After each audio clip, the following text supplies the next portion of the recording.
दोस्तों, हरीश नाम का एक लड़का था। उसे दौड़ने का बहुत शौक था।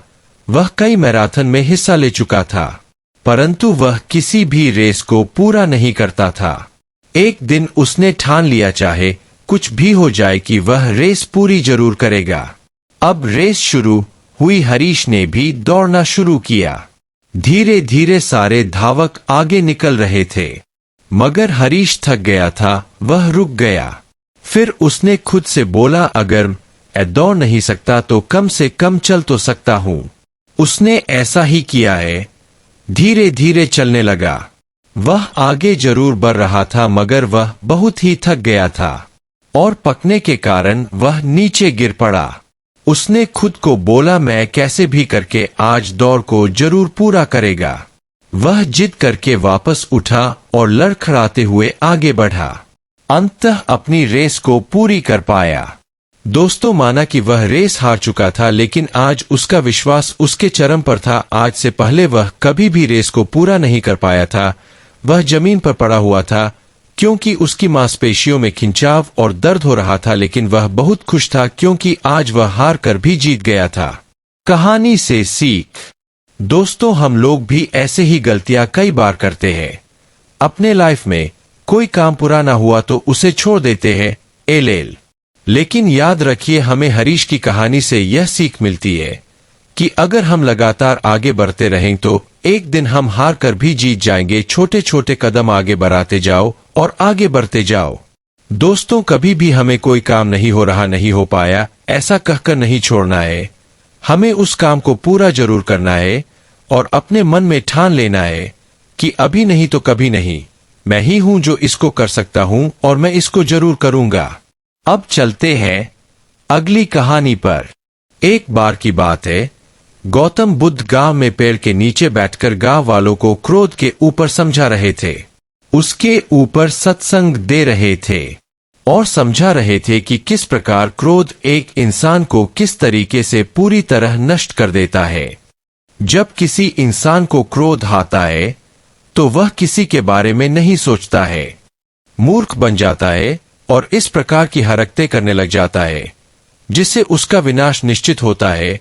सारे गांव वाले इस बात को बहुत ही ध्यान से सुन रहे थे कि क्रोधित व्यक्ति कभी भी अपना आपा खो सकता है और किसी के साथ ही कोई भी व्यवहार कर सकता है। जब यह इसे विषय आगे बढ़ने लगा तो गांव वाले इस विषय को बहुत ही ध्यान पूर्वक सुनने लगे, लेकिन बीच में बैठा हुआ व्यक्ति थोड़ा विचलित हो रहा था। उसे लग रहा था कि यह सारी की सारी बातें उसे सुनाई जा रही है, क्योंकि उसे बहुत क्रोध आता था।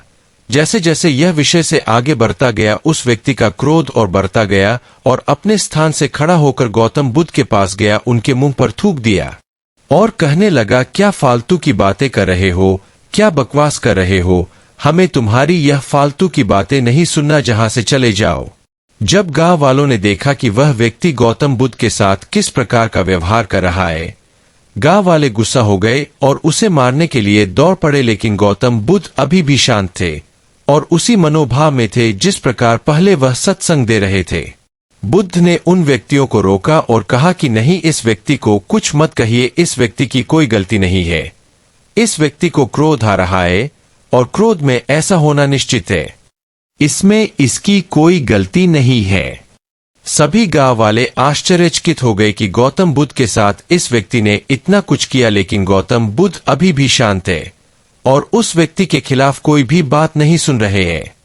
थोड़ी देर के बाद वह व्यक्ति वहां से चला गया और सारे लोग अपने क्रियाकलाप में लग गए। रात में जब वह व्यक्ति सोया तब उसे अपनी गलती का एहसास हुआ। सुबह उठकर वह जल्दी गौतम बुद्ध के पास पहुंचा और उनके पैरों में गिरकर रोने लगा, कहने लगा कि मुझसे बहुत ही बड़ी गलती हो गई है, मुझे माफ कर दीजिए कि मैंने आपको कल बहुत ही अपशब्द कहे, बहुत ही बुरा व्यवहार किया और इसके लिए आप जो सजा मुझे देना चाहते हैं वो दे। गौतम बुद्ध ने उस व्यक्ति को उठाया और कहा कि मैं बीते हुए दिनों की बातों को याद नहीं रखता और तुम्हें भी यही करना चाहिए। तुमने अपनी गलती मानी और उससे सीख ली। कहानी से सीख। क्रोध हर एक इंसान को आता है और वह अपने साथ बहुत कुछ लेकर जाता है।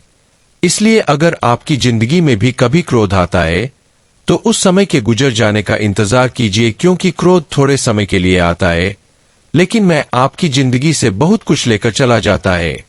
क्रोध पर विजय पाने का एक तरीका है, उस वक्त की जाने का इंतजार कीजिए जिस वक्त पर आपको क्रोध आया है। उस वक्त पर आप शांत रहिए और उस पल के गुजर जाने का इंतजार कीजिए, जिससे आपकी जिंदगी में सब कुछ अच्छा होगा।